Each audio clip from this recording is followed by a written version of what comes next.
बघू शकता मित्रांनो आपले 22 दिवसाचे सोनाली चिक्स.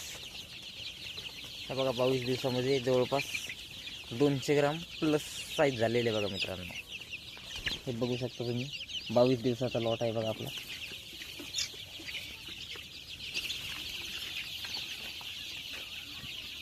आपण ह्याला खिचडी चालू केलेली बघा मित्रांनो.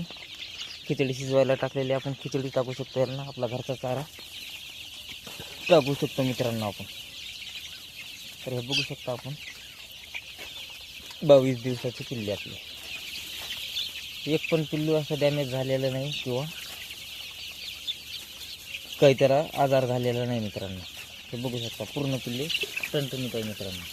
फक्त आपला एक पिल्लू आहे. हा जो लहानपणीपासूनच जो त्याचे जे पाय दोन्ही पाय ते दोन्ही पाय मोडलेले मित्रांनो. त्यामुळे तो खातो पितो मित्रांनो. थोडं वाढलेलं आहे ते. आपल्याला जसं आपण ते नवीन आणलं तसं हे पिल्लू जरा कुपोषित असल्यासारखं होतं मित्रांनो, कारण त्याचे पाय तुटलेले असल्यामुळे. बाकी पूर्ण 50 पिल्ले आहे आपल्याकडे. हे बघू शकता.